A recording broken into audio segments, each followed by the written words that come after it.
Good morning. And good evening, beautiful people. Lord have mercy, we got another day of content. Hey, it's a banger. We bake. It's a banger. Look, so much stuff is happening on the 40 acres. So much stuff is happening in sports in general. Can't wait to hop into it. Of course, Jim Schlossnagle gets hired at Texas after all the controversy of him not wanting to leave because he took this job for his family. He lost his family to take this job. You know, and it's a selfish question, whoop-de-whoop. Well, guess what? He's a Longhorn now, so that was all hoopla, hoopla. And then yesterday, we was at the SEC event for Texas. Of course, that was a huge deal. Dion doesn't think it was a million people out there, but I told you there's a million people out there with my own eyes. I'm telling you, it was a packed event. It was a very packed event. We'll get into that later on with Mike Hardge. And, of course, I have my boy Ben Peck on, who covers C-Stat, Texas A&M, baseball, football, all sports, A&M, Aggies. And we talked about how they feel about the whole Jim Schlossnagle thing. And also, they got their coach now, though. Coach Early is now going back from Texas to Texas A&M after joining Jim Schlossnagle's staff in Austin, but instead saying, nah, I'm good. I'm going to be the head coach at A&M instead. And so we got Ben Peck to hop on and talk about that whole move. But, of course, to start everything off, Dion, how's it been, bro? Man. Thank you for asking, my good brother. It's been good. It's been good. I moved around. Went back home this weekend. My good friend, Tony, she dropped her fourth book, poetry book. Really great event. I actually was able to shoot that event, so I'm working on editing that. And me and my boys went out that night, did some karaoke, helped my boy Angelo get out his shell. So that was a very fun weekend. And then yesterday, What song you sing? So it was a lot of non-melanated people in the crowd. So I thought something to get the crowd. What'd you say? Non-melanated? Yeah, non-melanated. You know what I'm saying?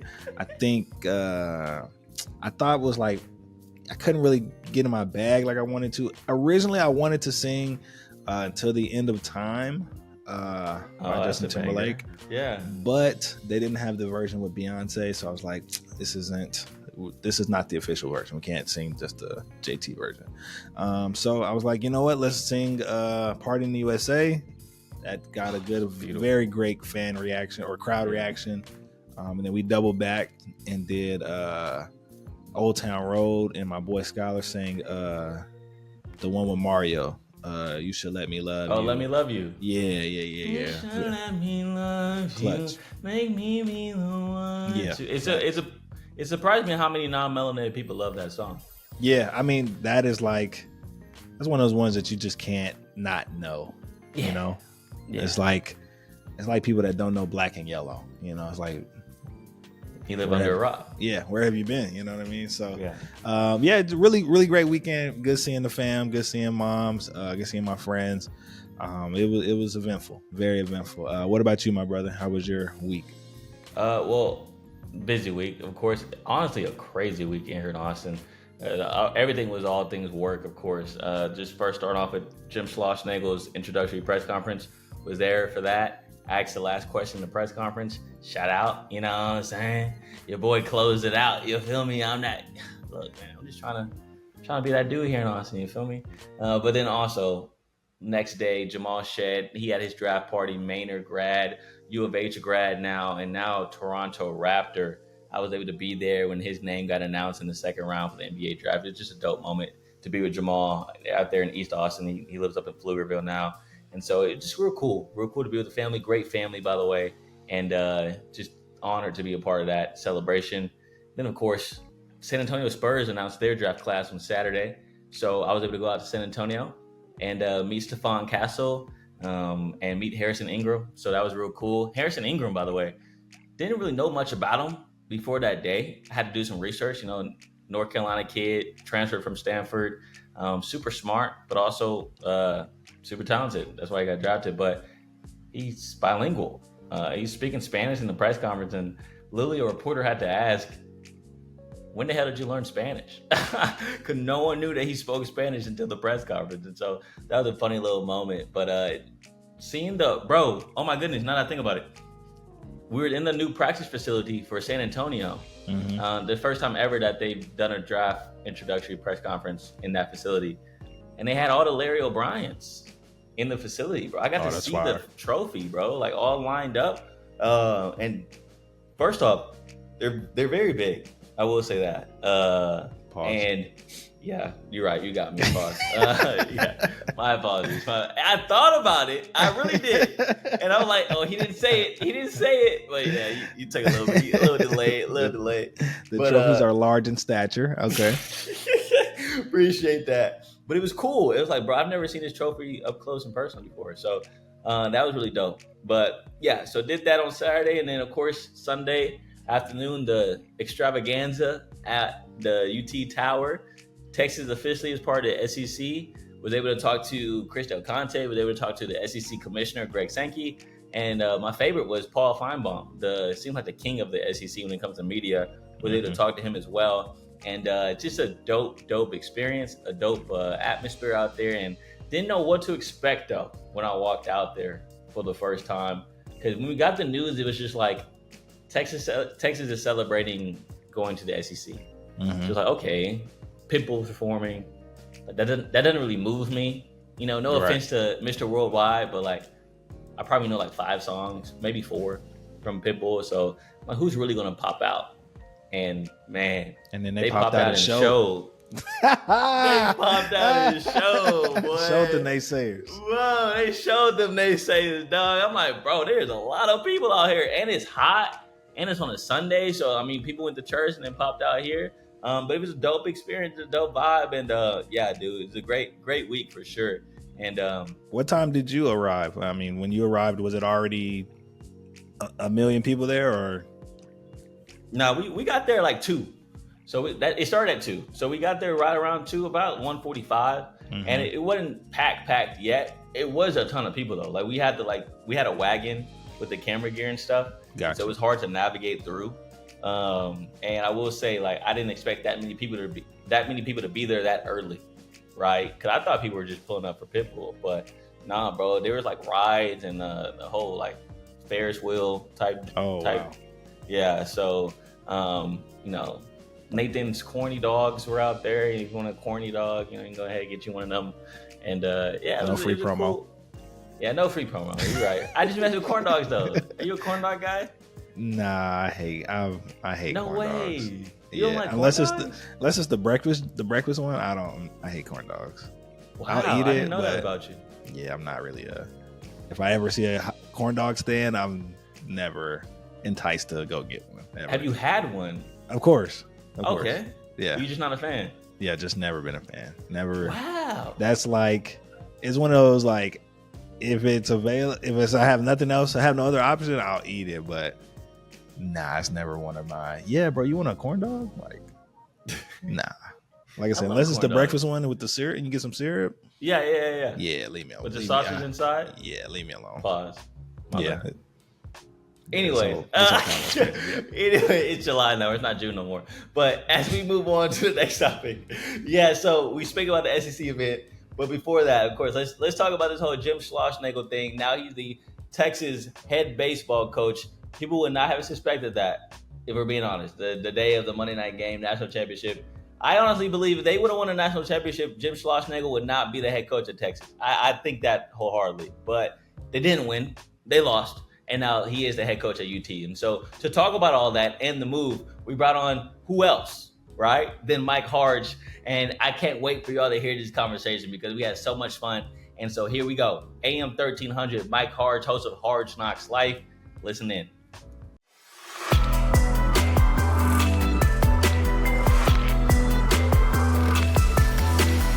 Man, I'm so happy to have my guy back on. Mike Hardge, host of Hardge Knocks Life. Brody. First off, we got to get into it because we were just talking about it, but the SEC event yesterday just popped off. Dion thinks I'm capping about a million people being out there, but you was out there with me, so you can attest to it. It was a vibe, right? Am I tripping or not? Oh, my goodness. No, you was locked in, and you got to see it all with your felt cowboy hat. It was on 10. I know you were. You was out there going full character, so you was bowed into it, so I was happy to see you guys out there, but no, it was something that I hadn't seen at the University of Texas in this particular fashion because of how this was all led up to this big celebration. and what the expectations were. A good time was a good time, but yesterday they had a great time. There were so many people out there, and the atmosphere seemed like it was a game day. Everybody that I've talked to, I even talked about it on my show. I said the fact of the matter is they made us think we were playing a game, and all we were doing was saying, hey, welcome to the SEC. I'm like, it was ridiculous. It was a Texas-sized party for the University of Texas, and you know they do it big around here. You got a favorite Pitbull song? Gotta ask. Dale. Boy, gotta lie. He said they're like, duh, dummy. What else would it be? I mean, what else do you want from me, dog? Say? Yeah, what else? I don't know, because I know that everything is Mr. 305, Mr. Worldwide. Yeah, but I'm down with that. Was he 305 before Worldwide, or was he Worldwide yes. before? No, he was 305 first. Okay. And then he blew up to Mr. Worldwide. Must be nice, bro. Yeah, no doubt. Mr. Austin. Yeah, he's Mr. Austin. Cory was telling me he didn't know what to expect. Were you expecting it to be this big extravaganza, or was it just like no? You really, honestly, and I'm not, Cory's not being facetious. I'm not being facetious. You really couldn't put into words the way that this whole thing was orchestrated. When you think about the fact that yesterday was damn near 135 outside, and all those people were out there for that celebration. People were there early, so everybody can't say that they showed up just for Pitbull. Maybe they got there early because they knew there was going to be a crowd or whatever. But the fact of the matter that everybody at ESPN SEC Network showed up in Austin, Texas. Paul Feinbaum made the trip to Austin, Texas to be here for it. You heard Laura Rutledge in her interview talk about the fact I wanted to be here because I had to see it for myself. It was everything and more than what people expected. You thought it was going to be cool, Dion, but I'm telling you, bro, it was live. It was live.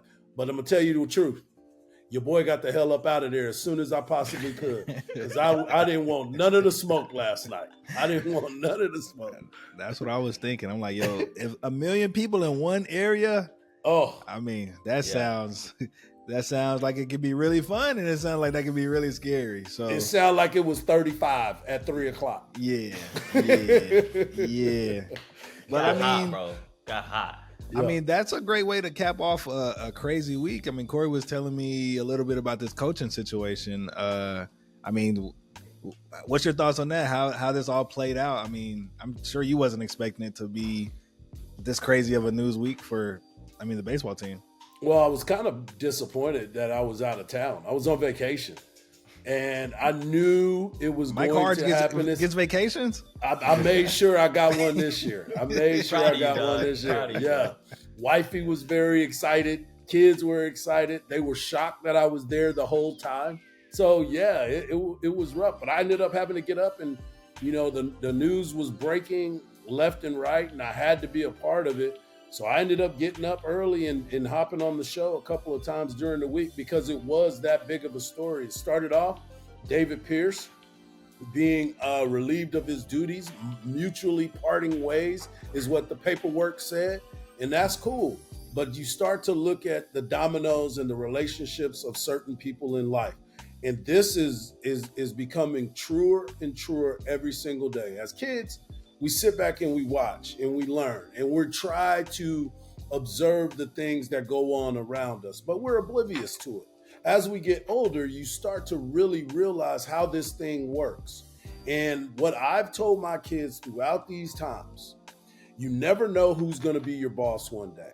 It could be that kid that you've been sitting in class watching them get picked on.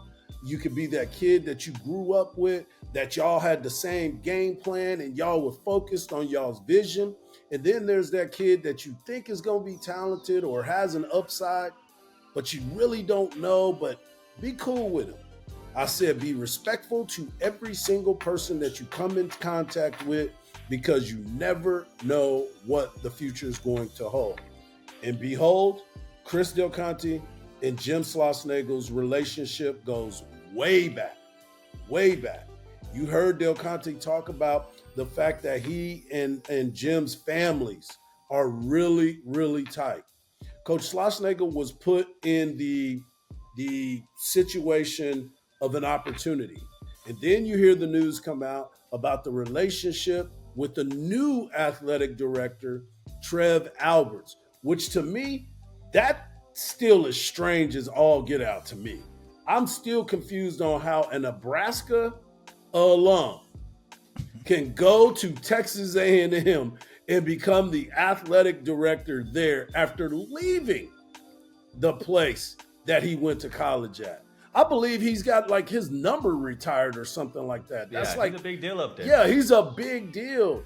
That's like Tom Osborne leaving to go to Missouri or Oklahoma. That just doesn't happen.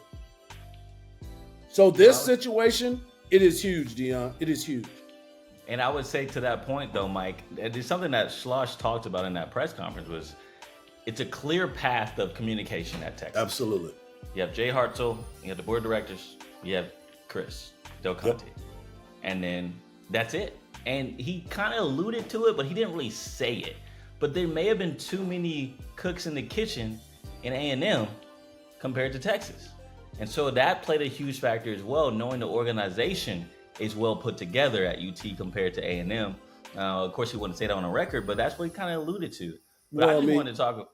What's up, Mike? You know as well as I do, Cory, when you can see things and you see things pretty clearly by people's actions. There was a time in 2023, I forgot who they were playing, but Schlossnagle had a post-game interview where he was losing it. I'm talking about losing it on the Texas A&M fans, on how they were treating their own players. And he even said, you talk about loyalty. You guys want to preach loyalty. I don't even know what this is. And he had to cut himself off because he was getting so pissed off about it. Then you had the director come in, Trev Alberts. The relationship wasn't one of comfort. And then you start looking at the writing on the wall and it's like, yeah, man, I don't know if the question of it all, would he have stayed if they would have won that national championship? That would have been the biggest question of it all. We can't answer it because they didn't get it done.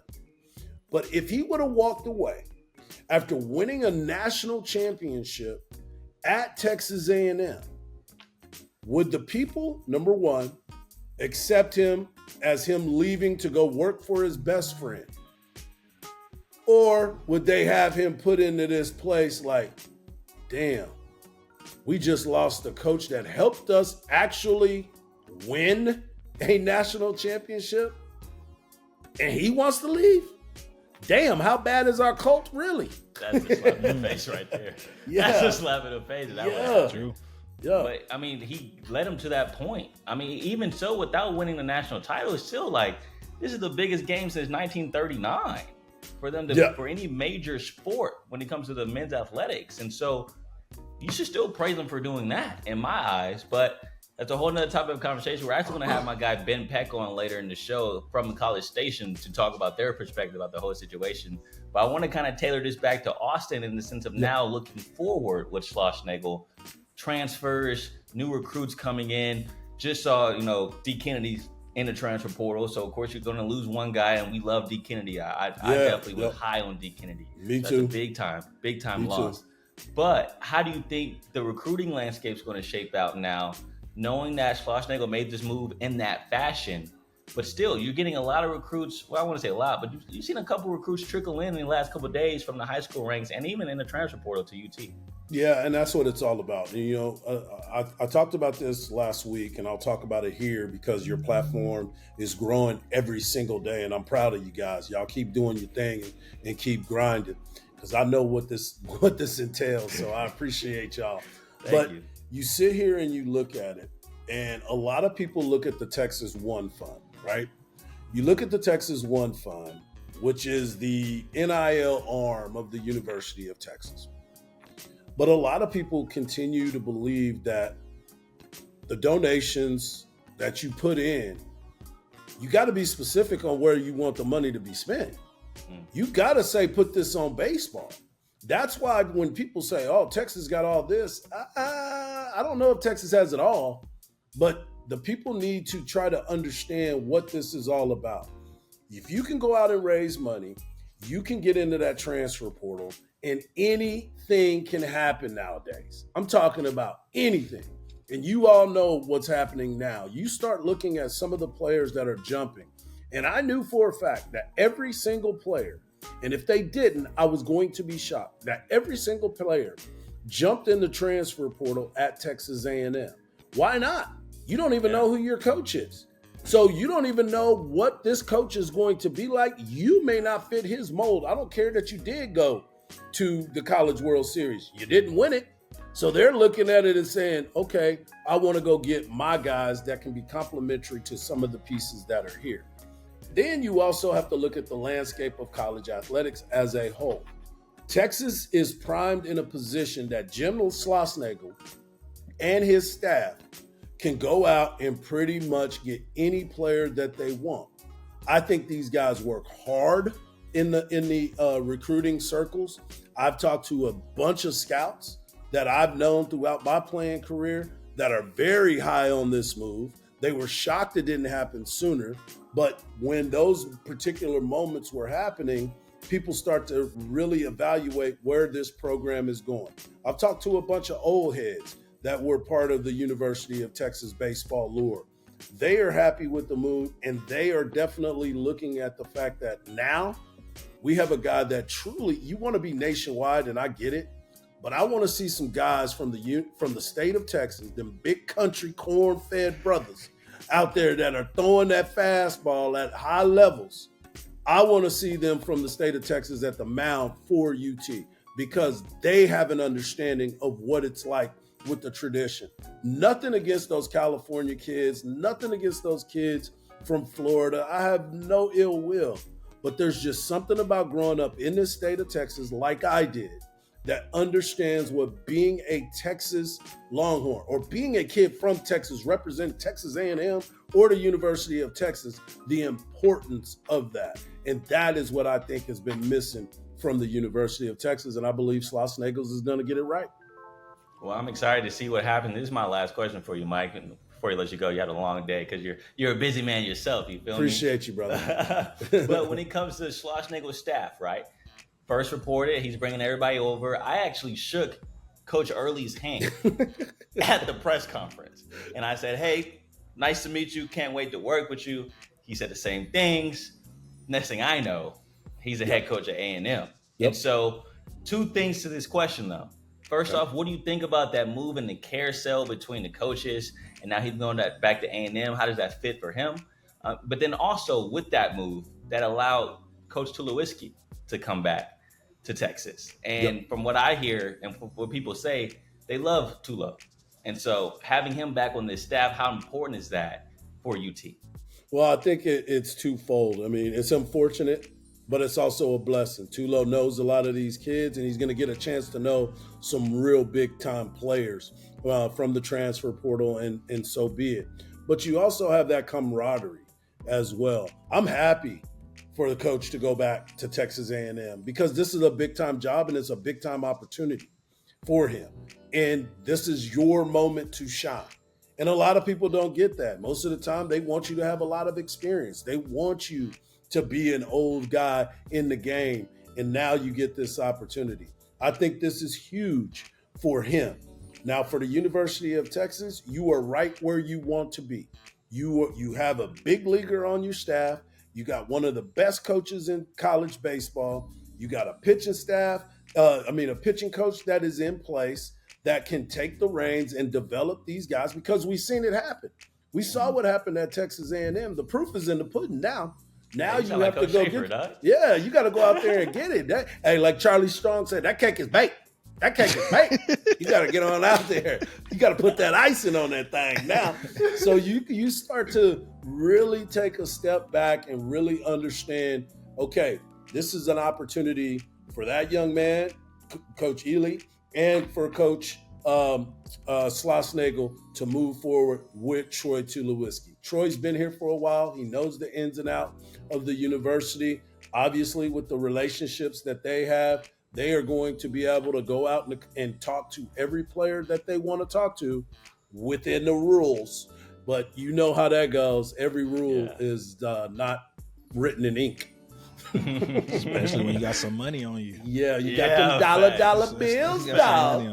Well, I just hope everyone is happy. I hope A&M's happy that they got their guy. Yep. Texas is happy that they got their guy. And guess what? I'm happy that we got our guy, Mike Hardge. Thank you so much for hopping on and taking the time out, dog.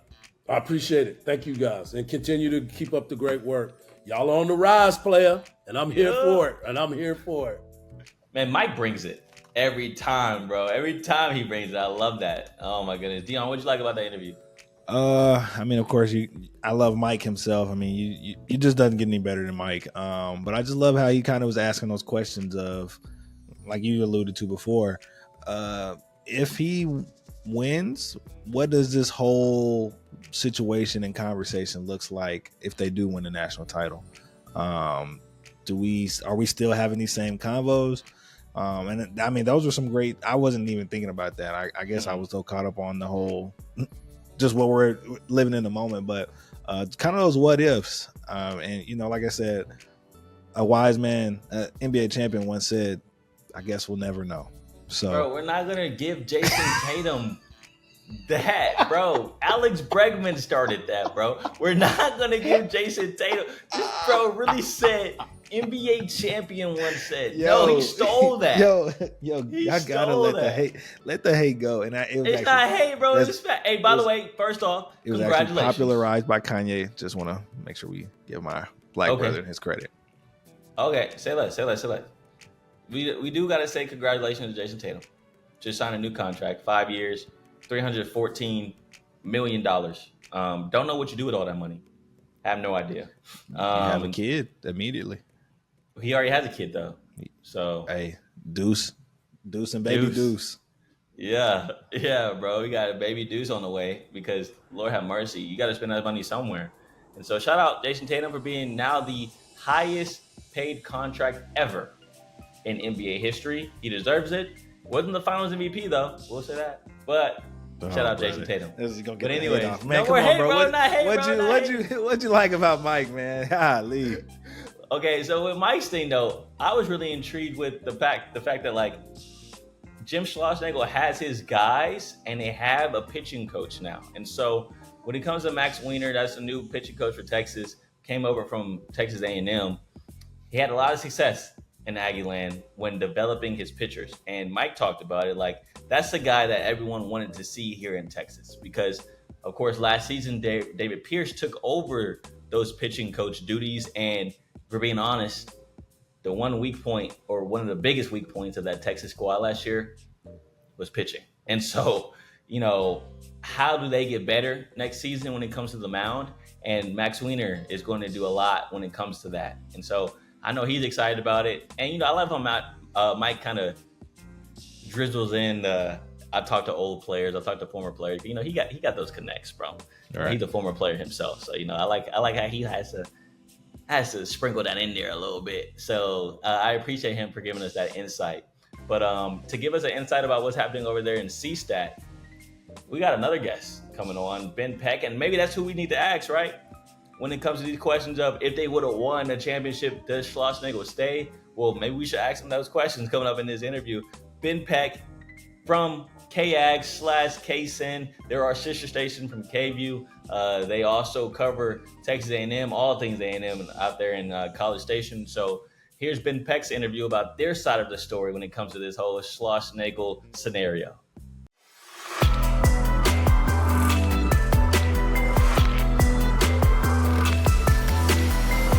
All right, baby. So you just heard from Mike Hardge from Hardge Knocks Life, of course, AM 1300. But now we're going to get the CSTAT side of the story with my main man, Ben Peck from KAGS, or I should say now, right? KSIN Sports. KCN, KAGS, a little bit of both. Yeah, a little bit of both. Ben Peck, bro, he covers the Texas A&M Aggies, and he's all about what's going down in College Station right now. So, Ben, just first and foremost, how is the atmosphere? What's the vibe like? Big week this past week, and how is everything going on? I think you saw a transition from anger and pitchforks to like, let's ride. and let's make the Longhorns pay for it because I'm sure we'll get into it. But especially hiring Mike early, kind of gives you a realistic chance to keep everything rolling with what you had. Realistically, I think once you weren't going to be able to get Tony Vitello or Kevin O'Connell, the guy in Virginia, once you weren't going to be able to get maybe one of the top coaches, and you were going to kind of get a really good coach, but basically have to start over at this point with how good the program is, I think you might as well go to an assistant who keeps this team together. As much as Mike Early, 36, is a first-year head coach, all these coaches were first-year head coaches at some point. Jim Schlossnagle, I think his first head coaching job was at TCU. That turned out pretty well. Tony Vitello, same thing. Schlossnagle assistant, his first job at Tennessee, arguably the best coach in the country. So he's obviously not inheriting a program that's in trouble in terms of from a roster standpoint. So once I think you kind of turn that page, and also you can maybe get him at a discount, which further helps your NIL pool. I think people are like, okay, you want to take our coach, that's fine, but let's see on the field, because the Aggies have had, in recent times, pretty good success against the Longhorns on the field. Yeah, baseball. Yeah, a lot of success. I'm gonna give you that. Yeah, you got it. A lot of success. Now, I will say, let's reel it back in, right? Let's just do a little rewind, because, of course, a viral clip happens. And right. On our show, we love to really talk about how we're not everywhere. And so we like to bring on people who are at those spaces, who are in those locker rooms. And I know you were at that press conference, and you said you had a story that you want to talk about when Jim Schlossnagle just annihilated a reporter. Cory. You told that you weren't in the room when that exactly happened, but you were in the room at the beginning of that press conference. It was if you know my career, as we do, it was a comedy of errors. Okay, so a little inside baseball for those that don't know. When you're covering these NCAA championships, they're supposed to have open locker room, open clubhouse for a designated period of time. And really, for A&M, there wasn't any player who it was going to be their last game, their last season, who had been with the team for a long time. So really, there was one guy, the 12th man, Ryan Targach. He didn't even play too much, but kind of an emotional fan leader that I wanted to talk to get, some sound. And he wasn't going to be at the press conference. But I did, since there wasn't much, I wanted to stay in at the beginning of the press conference, stayed there for the player they brought out, asked a question to Schlossnagle, and then I kind of ducked out of the room to go find this player. I go in the clubhouse, he's gone, so I'm like, oh, I didn't even get that. I go walk by the bus, and I'm like, oh, I left the press conference, didn't even get anything. And then all of a sudden, I see the player actually did walk by me and goes, because I heard the crowd go crazy. So I barely got, and I had my camera down, so I barely even got a shot of him getting on the bus. And then I come back, and they're like, did you hear what he said to Richard? And I was like, no, I did not. I wasn't there. But then I watched the clip that everyone's seen, and from what I'm told, people in the room, not only... I think the worst part wasn't even the part on the press conference. It was after that you don't see on the actual press conference clip. He comes down, he approaches Richard Zane, gets within pretty close proximity, and says something to the lines of, I don't think I'm ever going to speak to you ever again, and then walks out the room. And so I think that's what put people off, I think, especially if you know that side of it. I was in there like 5 minutes before and happened to miss the big moment, but... I wasn't comfortable asking the question just based on my intel. I didn't know, if this was just kind of silly rumor stuff. Like, I'm not gonna. But they knew enough to know that this was a real possibility. But that's kind of what happened. And from my perspective of it, he seemed like he was in a relatively good mood for most of the press conference, and even parts of that question. Toward the end, he kind of got a little angry, but he even, said, I understand the question. I think it's a little soft, but then he went into answering it. So it was just kind of bizarre. And then the next day, I'm thinking, my flight leaves at 7:40. I've got the whole day. I've got to check out, right? I go to the Omaha Zoo. I'm just having a great old day. I'm feeding the giraffes. I'm looking at the penguins. And then I get ready to drop the rental car off, and I see Chip Brown, Horns 247, Jim Schlossnagle's been hired. Yeah. I'm like, hold on, I gotta go. I gotta hustle. So what a day. And let me ask you one more question before Dion hops in here.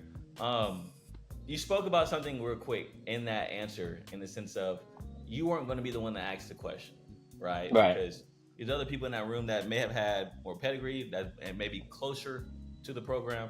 And for people's perspective, because I kept seeing this on social media about why even ask that question? That was a dumb question, or you put yourself in that situation.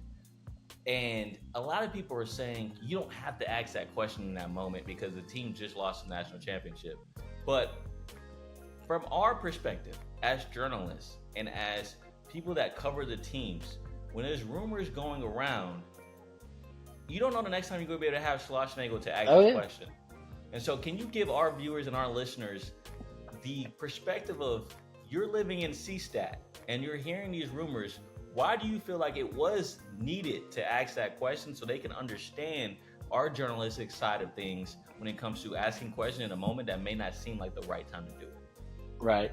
I do think there's somewhat of a balance in terms of not only whether to ask the question, but the manner in which you do it. I think something that they tried to do, and it worked out perfectly, is I know that they did try to make sure that wasn't like the first question that was asked. And you do want to pay respect to the game and the season and the team. And even the way they phrased it, I thought was pretty delicate. They didn't even mention Texas. I think it was something along the lines of, there's been a high-profile job opening, a lot of discussions with your name mentioned. What would you like to say about, your desire to be here for a long time or your future going forward in Aggieland? So I think that was pretty respectful. But yeah, I think, like I said, if you can kind of suss out the difference between rumor gossip mill where there's not a lot of substance to it and you're kind of wasting everyone's time, that's one thing. But if there are wheels on it or legs to it, I should say, and obviously the connection with CDC and Schlossnagle, and whether or not you thought he was going to take it, you certainly know that Texas is going to inquire or reach out or try. So I think that alone makes it a fair question to ask. And you kind of, I think, do the way they asked it. You don't try to like badger the witness, but you just say, hey, this is out there. You haven't addressed it to this point. I want to give you a chance to do with it what you will. You can shut it down. You can, do whatever. But really, that's kind of, I think, the best way to go about it. And, we saw how Schlossnagle handled it. I think he probably would have preferred to handle it a little differently than it came out. But, I think that's the best you can do. Just say, hey, there's this discussions going on. I wanted to give you a chance to address it how you want to. Do you think the heartbreak is more, it cuts more deep that it's Texas that he went to, or that, he left in general? If he went to another school, do you think this would be the same big story or same heartbreak?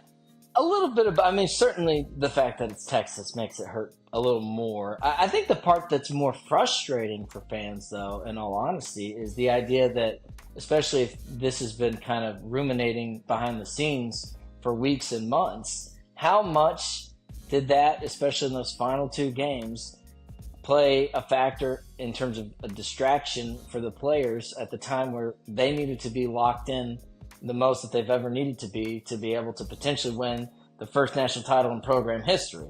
It stinks that you lose a really good coach, and especially to your arch rival, but I think A&M fans feel like the program is in a place where they'll be able to have a top graded coach. But specifically in that moment, you want to limit as much distractions and externalities as possible. And I think that was probably the part that was the most frustrating in terms of how that played out and the timing of it.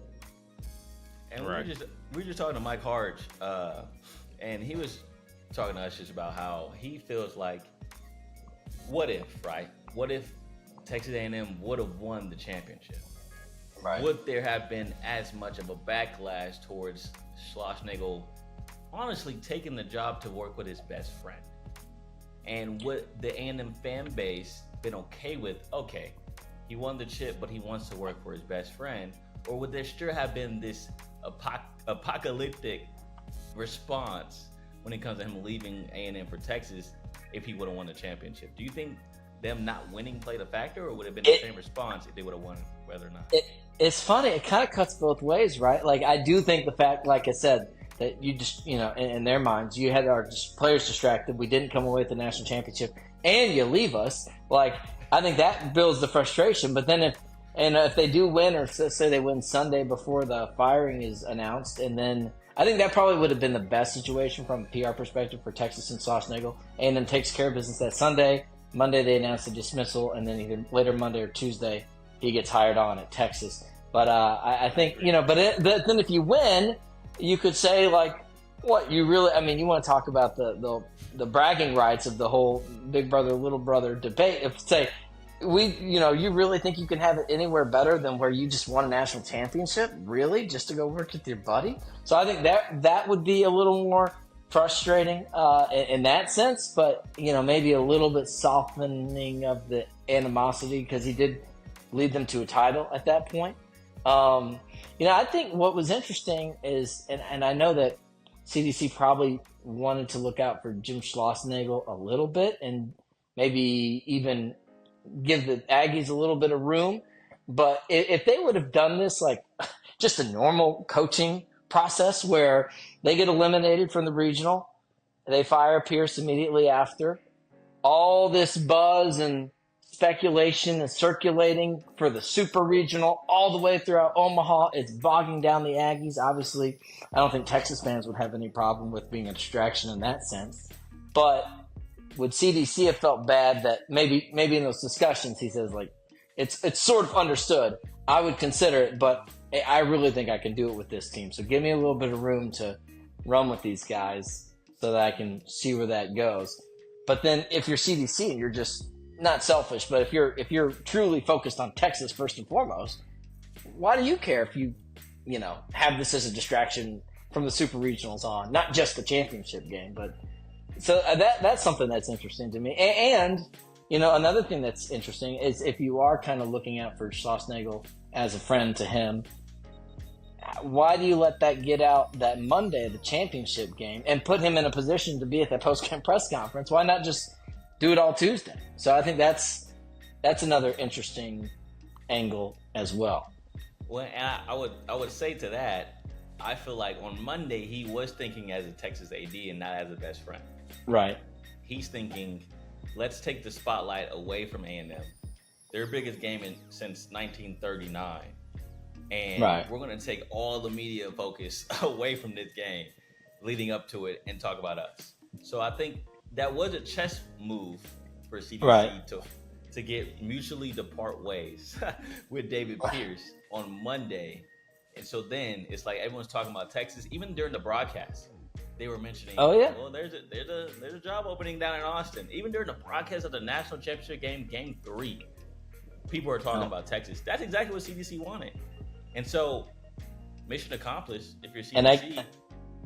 And I guess you know that relationship well. If you're CDC, you know that relationship well enough to know that wouldn't be a deal breaker for Jim Schlossnagle. Because I could imagine some guys, even if we're tight, me and Cory are tight, and I'm going to go work for him.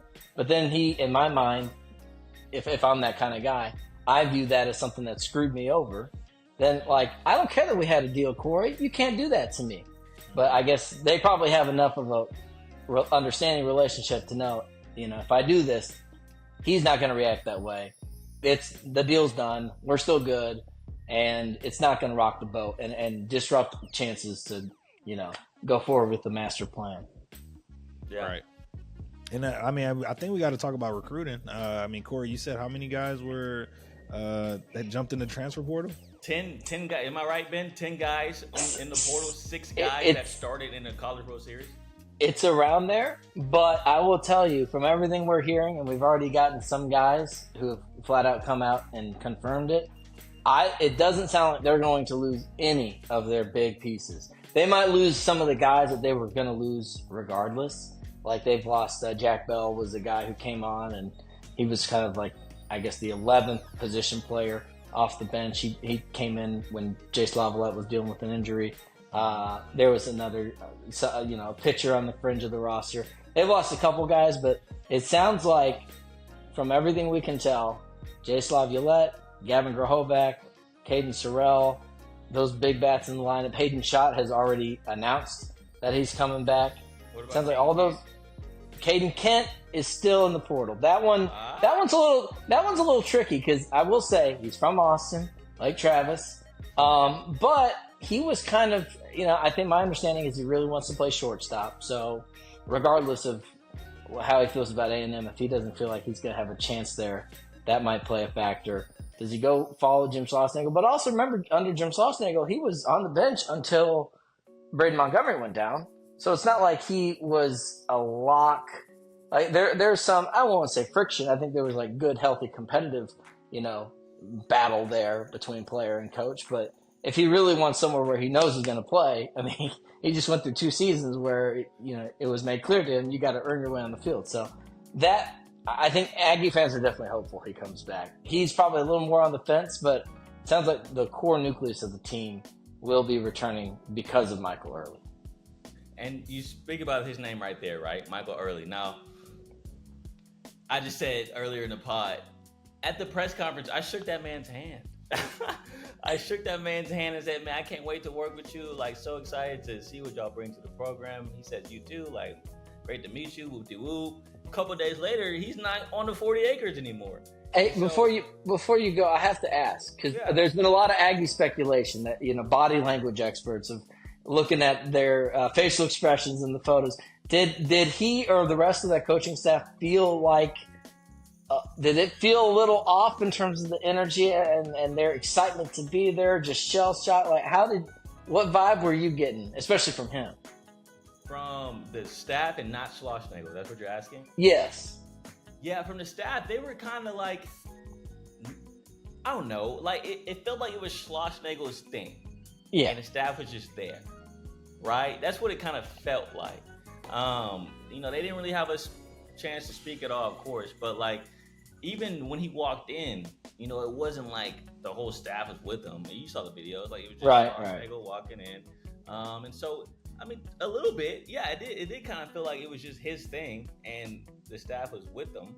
Mm-hmm. But I will say this, afterwards, they were sticking around, they were shaking hands, they were talking to people. It's not like they were not trying to conversate or converse with people. Right. They were in the rooms, they were shaking hands with the writers and reporters. But yeah, I will say it wasn't like they were in the mix. Gleeful, yeah. It was Schloss's thing. It was definitely Schloss's thing.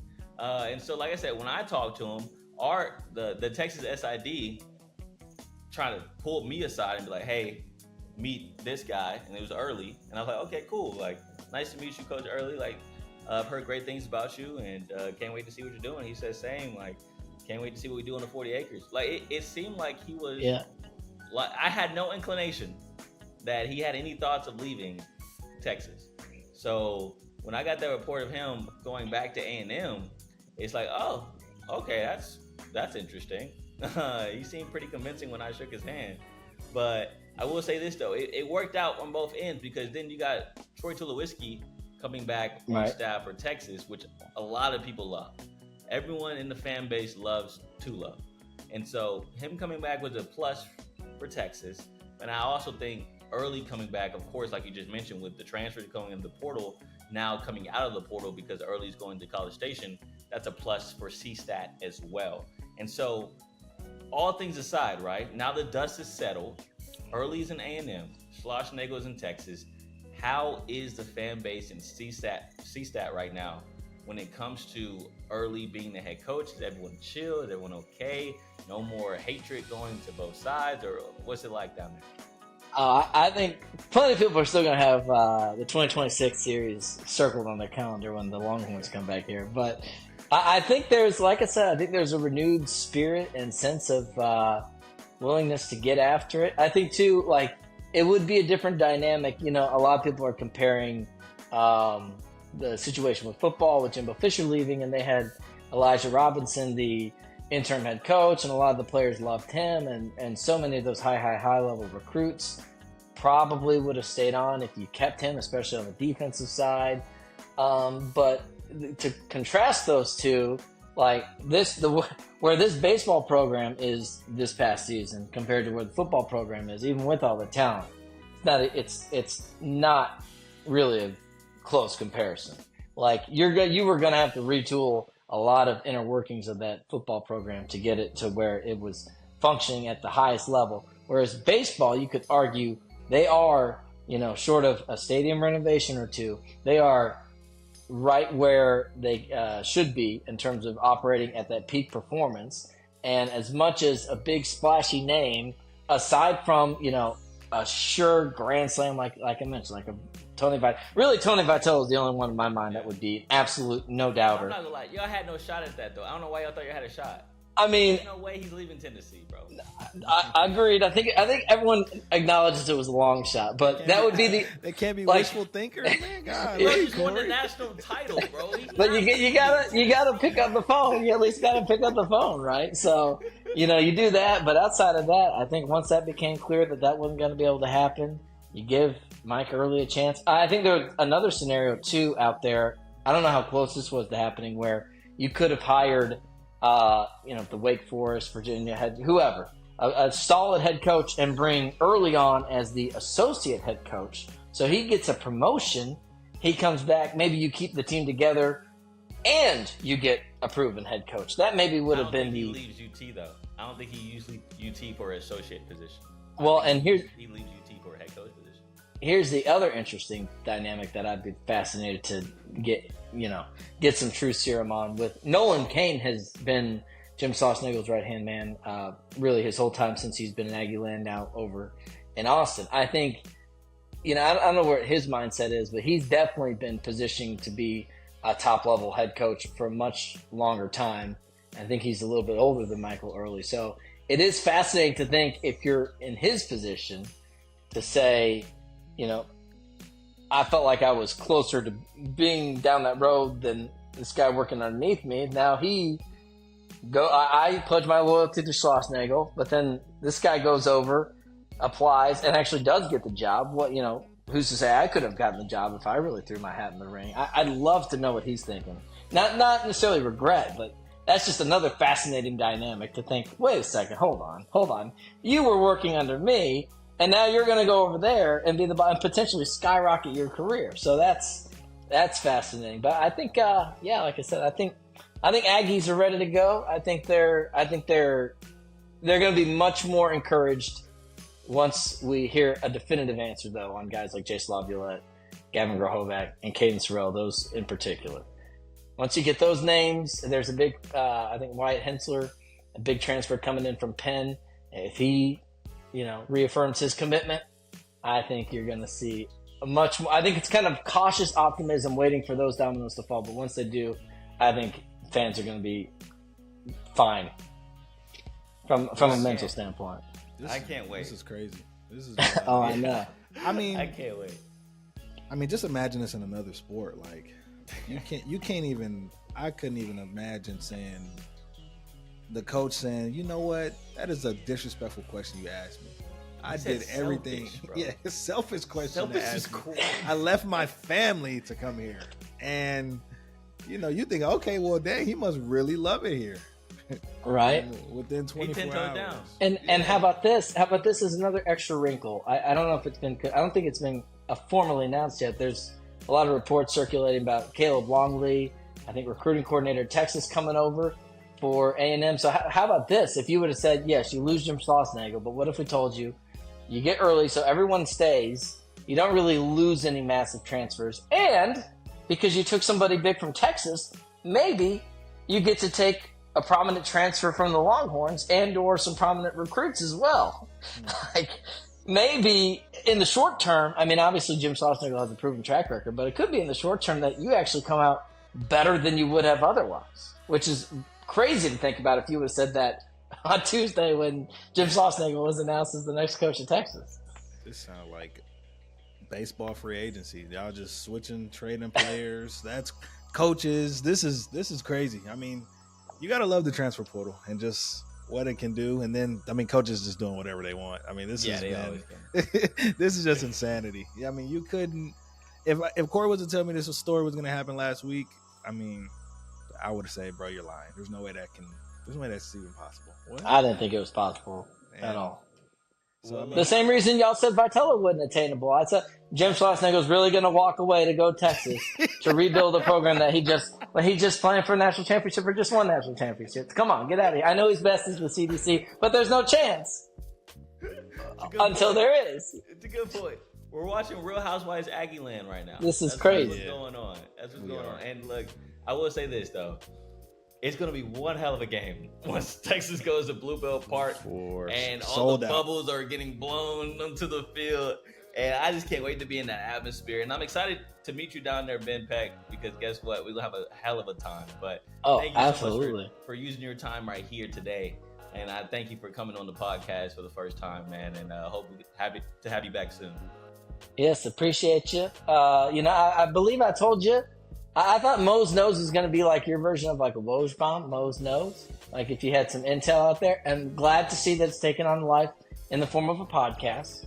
And if anyone wants to follow me, I'm at the Ben Peck on the big four social media, Facebook, Twitter, Instagram, and Hinge. Wait, whoa. Oh, I forgot about that last part. I just wanted to see if Cory was locked in. Hey, man, you got to love Miss... What's Hinge, huh? What'd you just say? Hinge. He said Hinge. Oh, bro, I didn't know what you was talking about. Oh, shit, my bad. Can you believe it? Yeah. That boy really dropped his, like, hey just so you know. Hey, respect, though. Hey, all the single brothers out there, man, that's how you do it. That's how you put yourself out there. What they say about jobs, man, you got to always be updating your resume and steady applying. So, hey, shout out to Ben. Man, I can't believe you said that, bro. I really can't believe you shout said out to that, Ben. Bro. But yeah, bro. I think my favorite thing that he was talking about, I guess it was just really that there's really no good that could have came from him taking this Texas job. No matter if they would have won, if they wouldn't have won. Then he was talking about rumblings of this starting back in April.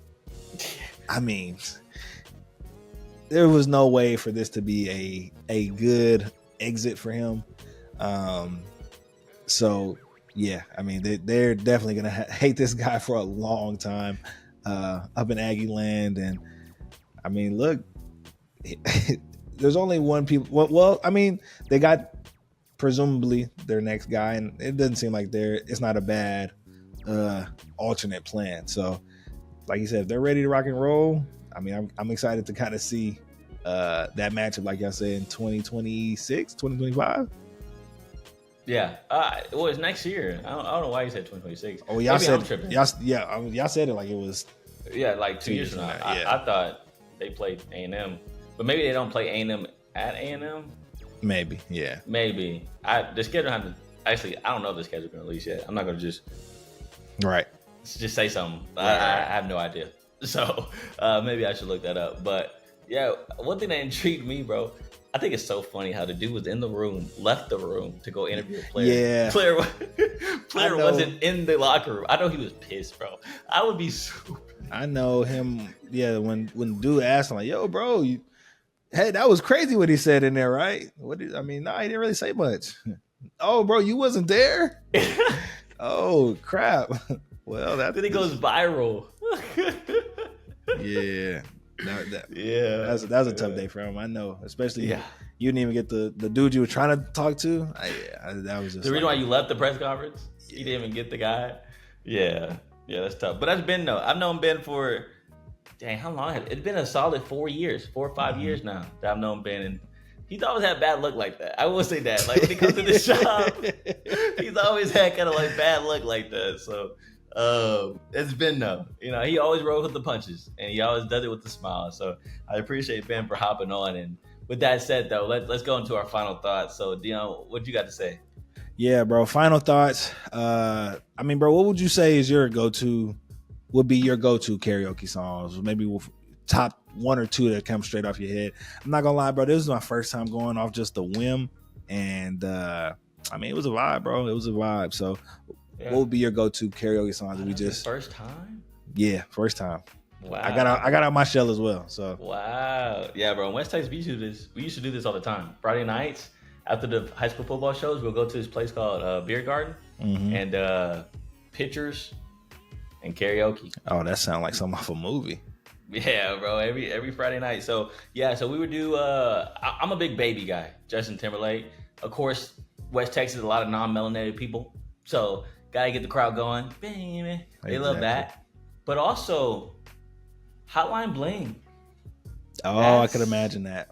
Yeah. Didn't you can do like the Drake dance or you? Yeah, I could imagine. Yeah. So not too many words. Yeah, not too many words. Yeah, you don't got to memorize a lot. Yeah, people vibe with it. You could really perform that. That'd be dope. Yeah, exactly. I'm definitely gonna add that to my Rolodex. That's crazy. Yeah, Hotline Bling solid.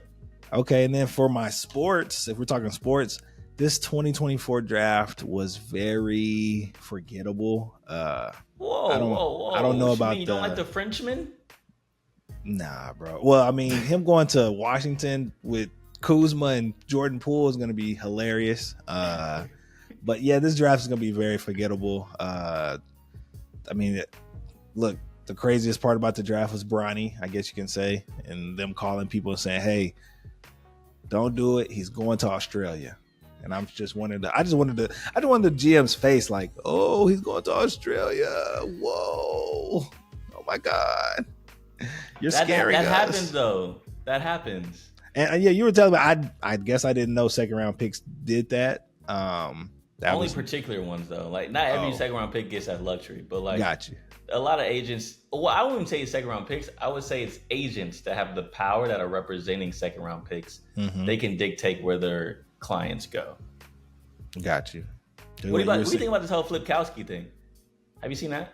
What about it? I've probably seen it, but no way, bro. About how his girlfriend, like, the she groomed them, and she's Marvin. I mean, I guess that's actually the craziest thing because that is. I'm about to say, I think that's crazy. That's probably the craziest thing because I just want to know who paid attention to know that because I would have never deep dived into. What'd you say? Say his last name Mormon. Again? No, say his last name. Yeah, I would never deep dive into. Yeah, I would never deep dive in a guy's name like that to find out that his girlfriend's been dating him since he was in high school. And she's 26. And I'm like, what? That went to prom when she was 25. Yeah, like that. That's shout out to him. That is he pulled her. So I mean, she's. I guess she's elite scout. I guess. I mean, because who would have guessed? Who would have guessed that? You know. And the crazy thing is, like, it started to circulate after the first round when the video came out of her like hugging him because he didn't get picked in the first round. So like he was in New York, and it's like, dang, it sucks. Like that whole story about like, you know, you go to the draft, you don't get picked, right? And so like she's hugging him. That's the first video I saw, and it's just like, crazy. Okay, man, that's sad, bro. Like at least she's supporting her man's. And then next day comes around, it's like, oh no, that's a bunch of TikToks. It's deeper. It's way deeper than that. It's way deeper. And then he gets drafted by Utah. Yeah, I know. It's like some stuff just doesn't help. You can't write this story better, some stuff bro. Just doesn't. Like, Matt, imagine if he'd go somewhere else, another team. Like, do we still talking about this? But Utah is like, damn, bro. Y'all not beating these allegations. No time soon, at least. Oh, my God. But yeah, man, that was crazy. My final thoughts. Windshields are too expensive. I got a crack in my windshield this week. I had to pay about $650, $700 for it. And it wasn't my fault. 18-wheeler had a rock. And, you know, any big-time city, if you live in a big-time city, you know, 18-wheeler had stuff on the back of their truck and hit me. And it was a small little crack. But then over time, that mug just started to extend across my whole windshield. Had to get it fixed. And the next thing I know, like, I wake up the next day after I got it fixed. Mm-hmm. And people say, rumors say, scientists say, if you leave it out in the sun after you get it fixed, there may be chances of a crack coming up because the heat and the stress fracture in the glass will cause it to crack again since it's so new and fresh. Mm-hmm. And I didn't believe it. I thought it was cap. You don't want to believe everything you see on the internet. Yep, young and dumb. Yeah, man. Shout out Wiz Khalifa. Oh my God. Oh no, that's not Wiz Khalifa. That's Khalid, huh? Yeah. Young, dumb, and broke. Yeah, man. Yeah. So I am broke, and I am young, and I am dumb now because of that whole situation. So now I got another crack. I got a warranty on the windshield though. So crazy. I should be able to get it free. We'll see. But I will say this. If an 18-wheeler causes me to crack my windshield, they deserve to pay for it. They need to pay for it. Get in your Karen bag. Yeah. They need to pay for it, bro. Like, if I'm being honest, they need to pay for it. Because, like, I did nothing. I was just driving. And then your rock came on my windshield. And now I got to pay out of pocket that I wasn't budgeting for. So I need to take a picture of your license plate and have that company pay for it. Yeah, I'm sorry. I'm sorry. That's just what I believe. Yeah, all right? Karen. Yeah, I am, right? I want to speak to your supervisor. I need the supervisor right now, bro. I got to pay this windshield because your rock messed it up, bro. Yeah. You're going to be the first person where the little thing says, rate my driving. You'll be the first one to leave a review. That's crazy. Who would have thought in 2024? Got to, bro. Got to. Who would have thought? Especially if it's coming out of my paycheck. They don't pay me enough anyways. I say this every episode. It's crazy. You got a sports final thought? Anything sports related? Sports final thought. Yeah, CP3 is gonna work in San Antonio.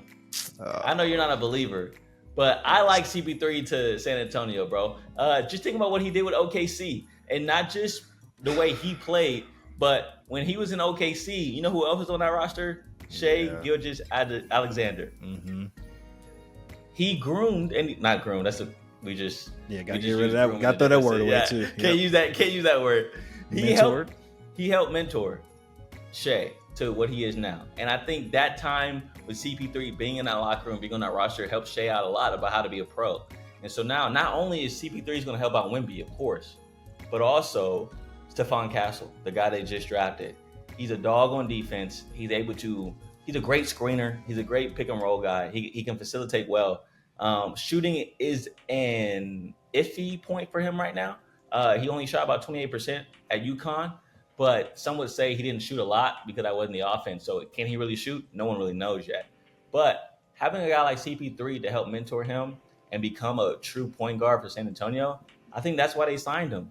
And whether CP3 plays 30 games, whether he plays 15, whether he plays 68, whether he plays 81, I think he's going to make an effort into improving that roster and being a true leader in that locker room and help cultivating that young roster to be better. So I just think that was a smart move from San Antonio. Only paid $11 million to get him, and I think that's a plus. So yeah, I think CP3 is a great pickup from San Antonio.